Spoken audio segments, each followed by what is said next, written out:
as a category to any particular category, other category on al-chai would be to the category of avilut, of mourning. The whole item or concept of avilut and the laws that are applied there are also applied in Tisha Be'Av because we're mourning over the destruction of the Beit HaMikdash. Let's talk about three things that we can really compare and mirror between the laws of mourning for family members, God forbid, and mourning for Tisha Be'Av. The first is She'elat Shalom. She'elat Shalom, just like somebody is in Avel, you go to a Shiva house and you want to comfort the family members, you do not greet them with the word Shalom. We don't say Shalom to Avelim, to mourners, because Shalom is a blessing actually. It's the name of God actually. We learned that from Boaz and so on and so forth. And so we don't say Shalom to anyone that is in a state of mourning. And so also on Tisha B'Av, we don't greet somebody else and say Shalom.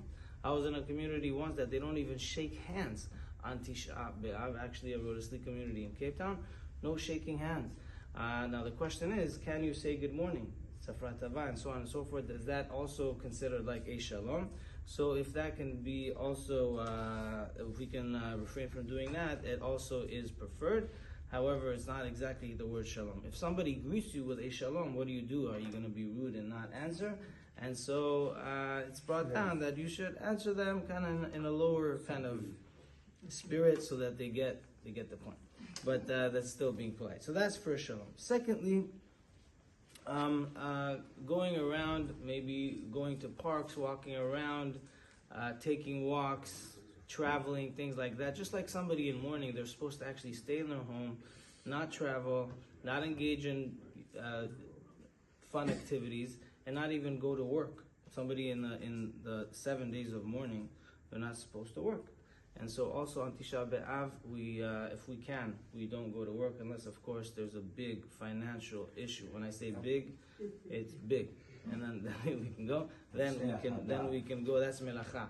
Unless you're going to lose something very substantial, then we're allowed to work. But really, the minhag is not to work, not to perform melacha, constructive labor on Tisha Be'Av. If you have any issues, we could talk about that later. So the same thing, just like for a mourner, that also applies for a person in Tisha Be'Av, as well as not going and traveling and taking hikes and walks and things like that. Because a person can say, hey, I'll fast, I'm fasting, but I like, seeing the scenery, I'll go see the sunset. That's not appropriate for the day of Tisha B'Av. That's the second item. And thirdly, sitting on chairs or on the ground. So just like somebody in the state of mourning, they do not sit on a chair, rather they sit on the ground. If not on the ground, then something that's actually very much lower than a normal chair. Also, likewise, we do not sit on chairs on Tisha B'Av in the synagogue. Rather, we sit either on the ground on something carpet. If you don't have a carpet, it's also allowed just to sit on the floor, even though there's a minhag not to be directly on the floor, but nonetheless, you can do that. And also there's a minhag in our home to remove the mattress and put it on the ground, not if you can. Also, the Shulchan Aruch brings that as an item. Some people even put a rock under the pillow just to show how they're really connected to the destruction, but I haven't heard of many people doing that, but it is brought down. So either way, the third item that we can compare Tisha B'Av to a mourning phase of family members is that we do not sit on chairs until midday, until half day of Tisha B'Av. From midday and onwards, we can sit on chairs because maybe the theme of midday is already we're preparing for Geula, we're preparing for the end of the fast, we're preparing for a better time, better days, and so you could already sit on chairs and so on and so forth. That is in the synagogue. In a home, Rabbi David Kohen brings down that we are allowed to sit on chairs, and of course if you're driving to synagogue, don't stand while you drive, sit on the chair of your car. You're allowed to do that, that's not a problem. Good